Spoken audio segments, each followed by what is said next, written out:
दोस्तों, जब काबुल पर तालिबान ने कब्जा किया तो उससे ठीक पहले अफगानिस्तान के पास अमेरिका से ट्रेंड एक बेहद ताकतवर सेना थी। बड़ी बात तो यह है कि अफगानिस्तान की एयरफोर्स के पास कई तरह के 242 विमान और हेलीकॉप्टर्स थे। इन एयरफोर्स के मुख्य विंग अफगानिस्तान के 4 अलग अलग इलाकों में तैनात थीं। लेकिन जैसे ही काबुल पर तालिबान का कब्जा हुआ, उसकी एयरफोर्स के ज्यादातर विमान और हेलीकॉप्टर्स गायब ही हो गए और तालिबानियों को बस कबाड़ ही मिला। ठीक उसी तरह जैसा आपने अफगानिस्तान को भारत की ओर दिए Mi-24 हेलीकॉप्टर का नजारा देखा था। वो हेलीकॉप्टर तो दिख रहा था, लेकिन अंदर से सारे पुर्जे गायब थे। मतलब आपको भी हैरानी हो सकती है कि तालिबान के खिलाफ युद्ध में आखिर क्यों अफगानिस्तान ने अपनी वायुसेना का ना के बराबर इस्तेमाल किया, जबकि उनके पास इसकी शानदार ताकत थी। साल 2002 में अफगानिस्तान ने अपनी नई एयरफोर्स बनाई थी, जिसका हेडक्वार्टर काबुल में था।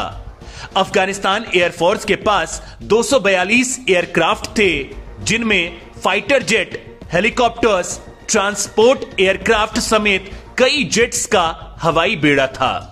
एयरफोर्स के पास 7,000 से ज्यादा सैन्य कर्मी थे, लेकिन जब तालिबान ने काबुल पर कब्जा किया तो अफगानिस्तान एयरफोर्स खाली हो चुकी थी। उसके सैन्य कर्मी विमानों और हेलीकॉप्टर्स के साथ पड़ोसी देशों की ओर उड़ चुके थे। यानी तालिबान ने जब तक अफगानिस्तान पर कब्जा किया, तब तक इस देश की एयरफोर्स विमानों के साथ गायब हो चुकी थी। अब काबुल एयरफोर्स हेडक्वार्टर और दूसरे एयरबेस पर जो 40 से 50 विमान और हेलीकॉप्टर खड़े हैं, वो केवल कबाड़ हैं। इसमें से सबसे खास है A-29 सुपर टुकानो लाइट फाइटर। यह विमान ब्राजील ने बनाया था। यह लड़ाकू जहाज सीमित अभियानों में शानदार माना जाता रहा है। यह कई तरह के हथियारों से लैस हो सकता है, दुश्मन पर अचूक निशाना लगाता है, लेकिन इसका इस्तेमाल नीचे रहने वाले लक्ष्यों पर होता है। इसके रिजल्ट अच्छे रहे हैं, लेकिन इसमें ज्यादातर विमान अफगान एयरफोर्स के लोग लेकर बाहर उड़ चुके हैं। शायद इसमें से 1-2 काम नहीं कर रहे विमानों पर तालिबान का कब्जा हो गया है। अफगानिस्तान एयरफोर्स के पास दूसरी खास चीज थी Mi-8 17 ट्रांसपोर्ट हेलीकॉप्टर्स। रूस के बने ये हेलीकॉप्टर मूल तौर पर सामान ढोने और लोगों को लाने ले जाने के लिए सैन्य जरूरतों के लिए उपयोगी हैं। दुनिया भर में 40 देश इनका इस्तेमाल कर रहे हैं। हालांकि अफगानिस्तान के पास ये हेलीकॉप्टर्स काफी पुराने और उस जमाने के हैं जब सोवियत फौज वहां हुआ करती थी। उनमें से ज्यादातर खराब हैं, केवल 1-2 ही काम की हालत में हैं।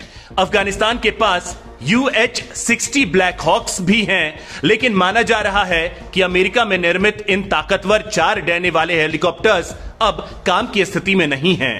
किसी जमाने में सैन्य ऑपरेशंस में इस हेलीकॉप्टर्स की तूती बोलती थी, लेकिन अब अफगानिस्तान में ये काम लायक नहीं रह गए हैं। इसमें 1-2 काम के लायक थे, जिन पर तालिबान का कब्जा हो गया है। दरअसल अफगानिस्तान एयरफोर्स के इन विमानों की भी अपनी एक कहानी है। कुछ विमान सोवियत सेनाएं यहां छोड़ गईं।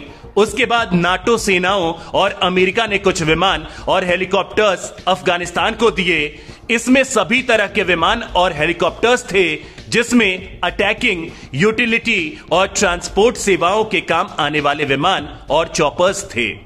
इसमें 200 हेलीकॉप्टर्स थे, 47 विमान और 29 फाइटर जेट। अफगानिस्तान में कोई 1-2 नहीं, बल्कि 10 से ज्यादा एयरबेस थे। सबसे बड़ा सवाल यही उठता है कि ये सारे के सारे गए कहां।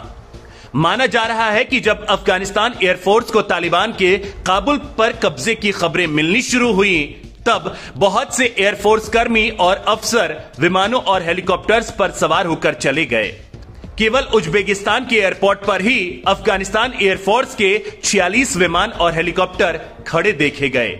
उसी तरह तजिकिस्तान के बारे में भी कहा जा रहा है। अन्य पड़ोसी देशों में भी इसी तरह लोग गए।